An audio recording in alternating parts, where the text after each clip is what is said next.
Eu acho que toda a humanidade deve comemorar a Reforma Protestante.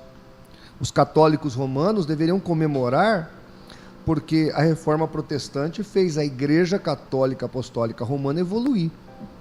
Se você pode olhar para a Igreja Católica Romana hoje e ver alguma evolução, principalmente na mentalidade, você não vê mais a Igreja Católica fazendo inquisição, matando pessoas, né? Fazendo cruzadas. Isso é reflexo da Reforma Protestante. A Igreja Católica evoluiu na mentalidade, ela cresceu na mentalidade. A Igreja Católica, ela progrediu nestes aspectos por causa da Reforma. A Reforma trouxe maturidade até mesmo para o catolicismo. Eu me lembro de uma homilia do Papa João Paulo II, e ele falava que o perdão deveria ser pedido aos protestantes. Ele pediu perdão a todos os protestantes que foram vítimas das guerras cometidas pelas cruzadas católicas ou pela Inquisição Católica. Então, isso é o quê? Isso aí é um reconhecimento de que a Reforma foi benéfica, inclusive para eles.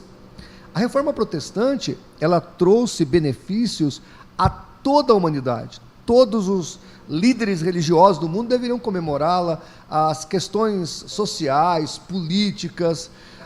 Para você ter uma ideia, a nossa democracia atual, ela existe, não é por causa dos gregos, ou da filosofia greco-romana, ou da filosofia mais antiga grega. Foi Platão, foi Sócrates. Não, Platão e Sócrates, eles não tinham a concepção democrática que nós temos hoje, porque para eles havia uma certa representatividade, mas eram os líderes que falavam em nome do povo. Então, aquela polis ali que ia comentar os assuntos, que ia representar a plebe ou a multidão, ela não era democraticamente eleita.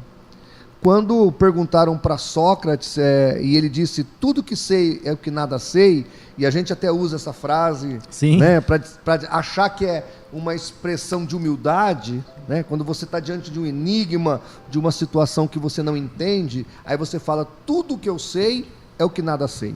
Mas, na verdade, Sócrates respondeu aos estoicos, e os estoicos inquiriu Sócrates e perguntou a ele, o homem nasce nobre ou torna-se nobre?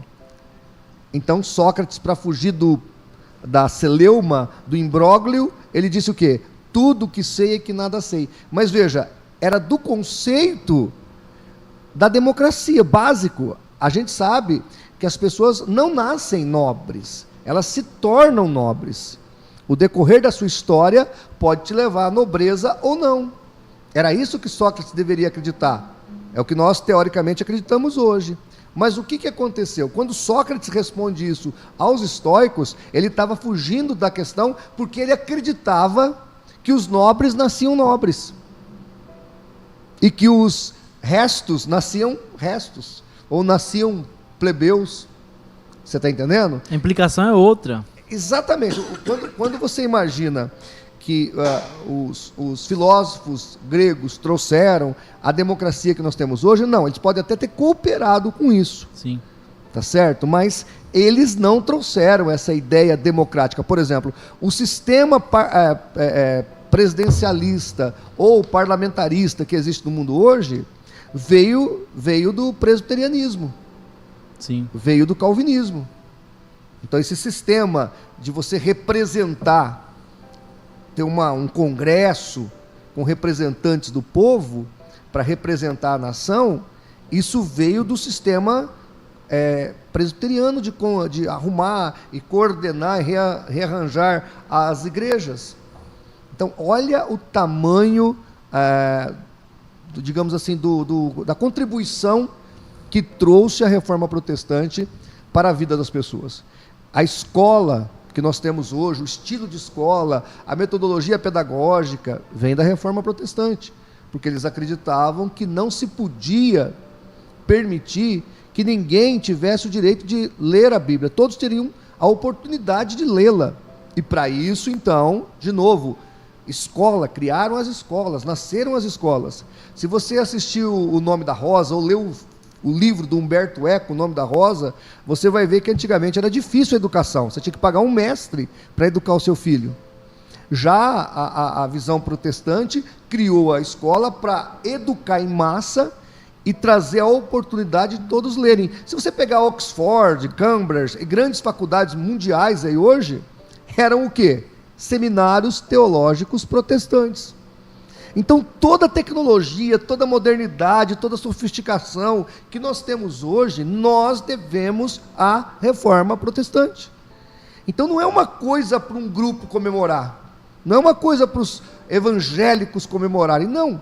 Toda a humanidade tem que comemorar. O ateu, se ele é ateu hoje, se ele pode falar mal de Deus hoje, se ele tem essa liberdade para criticar a fé, ele tem por causa da reforma protestante. Sim. Tá certo? Então a reforma protestante, ela é um evento que o mundo deveria parar. O mundo para agora no Natal, para no Ano Novo. Deveria ser um feriado mundial. O muçulmano, o hindu, o budista, todos deveriam comemorar a reforma protestante, porque ela foi e ela é relevante para toda a humanidade. Então, ignorar isso seria uma grande obliquidade. É um mundo antes e depois da reforma protestante, literalmente. Literalmente. Nossa, você divide a humanidade em dois momentos, antes e depois da reforma protestante. Tá certo? E olha que ela é um evento ocidental europeu, mas que atingiu o mundo todo.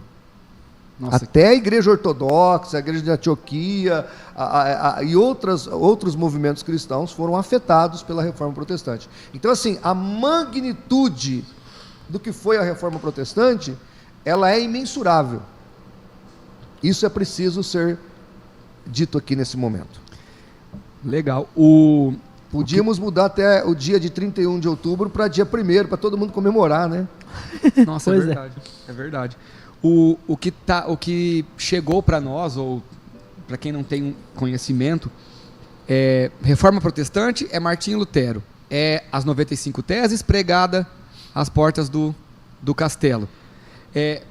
Mas tem algo antes, tem isso é um pensadores, pecado. teólogos vindo antes. O começo antes. do começo mesmo, né? Isso é um pecado que se comete contra as milhares de pessoas Sim. que fizeram a reforma protestante. É que todo movimento precisa ter um nome, precisa ter uma data, precisa ter um símbolo, né? Precisa ter um evento que marque aquele momento, para você datar historicamente. Então, 31 de outubro de 1517, na Catedral de Wittenberg, e a pregação, aliás, ele ter pregado as 95 teses ali, pregado literalmente com martelo, Sim. não pregado...